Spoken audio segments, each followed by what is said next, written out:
This is weird for me.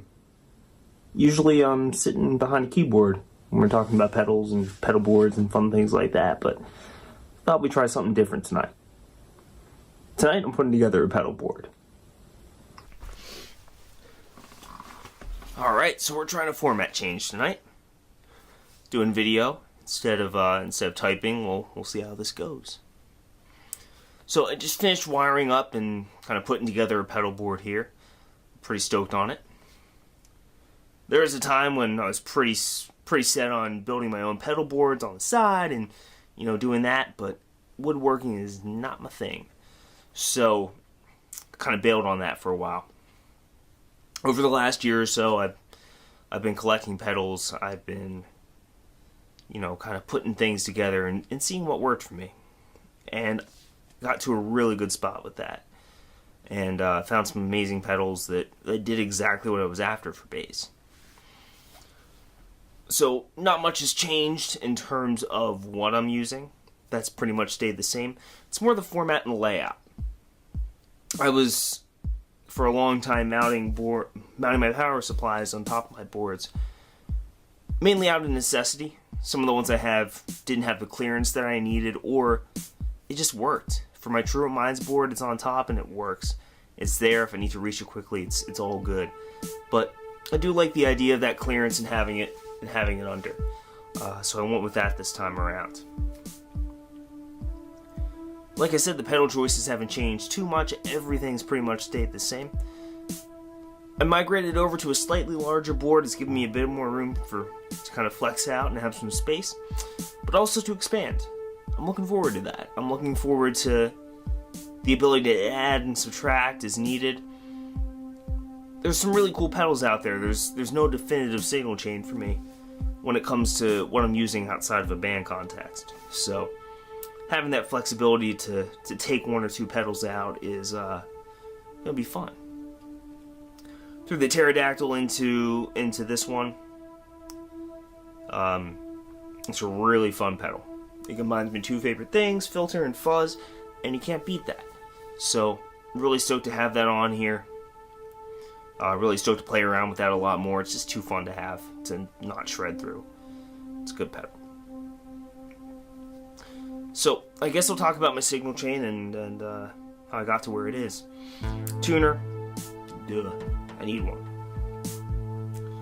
The CS2, it just works. There's never been a time where I'm like, oh, maybe I want another compressor. It does it. It's dirty, but it's not too dirty. I have the Fairfield Accountant, which is gnarly, and I love that too, but a little bit on the hairier side. If I want something that's a little bit less, the CS2 is the go. After that, I'm rocking straight into the 3-leaf octave, which, yeah, it's a good one too. That's a lot of fun. Gets me that synth, that sub, it works. And I think that's the key with this board. It's all things that work. I've tried a bunch. I've had a bunch come through. I tried things, and that's the most important part of all this. Is there's a lot out there, and it's all about experimentation. But this board is about the things that work for everything that I'm not playing with a pick. So next we're going into the 3-leaf Wonder Love, which is a gnarly filter that I really like. You can spend a lot more on a filter, you can spend a lot less on a filter, but this just does everything to my ears. What I'm looking for in a filter. After that, we're going pterodactyl. And after pterodactyl, we're going into the 420 fuzz, which covers a lot of ground for me. It does that glitchy kind of edge of destruction kind of thing, which I really dig. At least how I have it set. I can do a lot more, but that's what I have it going for. After that, going into the lunar eclipse, which is fun. One of my favorite drives for active basses. That's always been kind of the bane of my existence here, is finding a good fuzz or drive or whatever for active basses. I don't play with too many, granted. My first was an SR505, which I still have.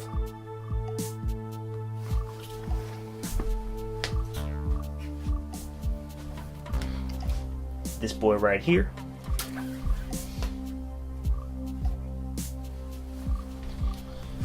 And it's a great sounding bass, but I just felt like I could never get dirt where I wanted it to go. And I feel like with that Lunar Eclipse, it just works well with those. It works well with any pickup, and that's a cool part. After the Lunar Eclipse, we get into my modulation section. Flange, which is always neat. You know, it's a sound that I just really enjoy when it comes to modulation. I fucking hated chorus. I still kind of do. But the Warp Vinyl, which is coming after that Spectre there, it does chorus better for me than any other chorus I've played. And I think because of the tweakability that you get with it, because it's not so much of a chorus pedal as it is a modulation pedal, at least to my ears, it doesn't do like that kind of stereotypical chorus sound. It's fun. I think what I'm most excited about with this board is going to be the ability to stack things and to get some really unique sounds out of this thing. It's not going to be, oh, here's this synth sound or whatever. I think with this board, I'm going to be able to achieve a lot of those things and a lot of really cool sounds. I want to get more into synth playing, things like that, and I think that this is the board that's going to help me do that. Wish I could say I was a neat freak about wiring and cables and time. I'm not.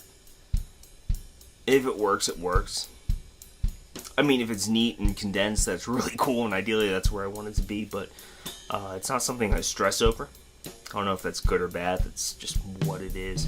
At the end of the day, I need it to sound good, I need it to work, I need it to be easy to access. I was a little bit nervous going with the power supply underneath the board for that reason. Like I said, I've always used them up top, and I really like that accessibility, but with the incline, with the amount of clearance that you have under these boards, it's a non-issue. Just flip the top, check it out, make sure it's rocking, and you're good. So yeah, these pedal train boards are pretty rad. First time with these as well too. For Truant Minds, I'm using a board that I built, which isn't much of a board. It's kind of just something that I put my pedals on and it works. I have a Gator board as well, which now I'm retired to guitar duty with this new one here. And then pedal trains in the mix, and I really like the design. That inclines are really cool. The ability to fit my power supply, like I said, underneath is rad. Ability to run my cables underneath is pretty rad too. Not a game changer for me, because I never did that in the past and, you know, always made do, but it's kind of fun. I'm looking forward to messing around with it a bit more. So I'm using Boss solderless patch cables on both my bass boards right now, and I'm really digging them. They've been working really well. Easy to put together, easy to use. Any mucking around on my end has been me being too lazy to buy a cable tester. So that's just on me. Everything else has been pretty solid, pretty easy to put together, pretty easy to troubleshoot. So if ever any problems, it's easy to correct it on my end, and it's always user error. But yeah, these are great. I can get my pedals super close. Can cut any lengths I need. I'm doing some weird runs on this board right now.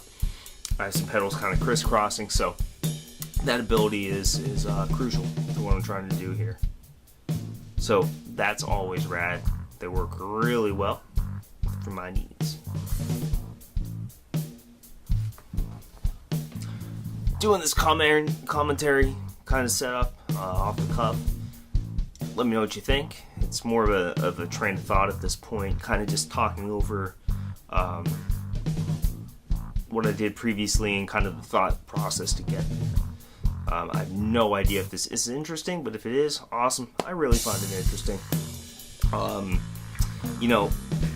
I was always a kid that really dug Legos, things like that, and just building and putting stuff together is pretty fun. So it's nice to be able to take that, as much as I love music, it's nice to be able to take that side of building and creation and put it into something here. So that's always a blast. Fucking love it. So thank you so much for checking this out. It's really cool if you stuck around this long. Not really expecting many people to, honestly. This is more a labor of love and appreciation. But if someone else gets something out of this, that's really awesome too. Pedals are a lot of fun. Music's a lot of fun. Gear a lot of fun. Bassing's a lot of fun. We live in a really cool time for pedals, and my favorite part I think about this board is that I have some space. I have some options to add some stuff. I had such a rad time a few weeks ago at an effects show here in Philly, and it was really great to meet some of my favorite builders, to check out some really cool gear. That spot on the top left of the board is reserved for something that I'm looking forward to that's coming out next year, and I had a blast just checking it out. Really stoked to be around some really talented musicians and builders. It's inspiring. It's a lot of fun. Guys that can shred on pedals like Brian over at Pedal Friends, and it's a really good place to be right now. So again, I'm having a blast, loving this. Thank you for checking this out.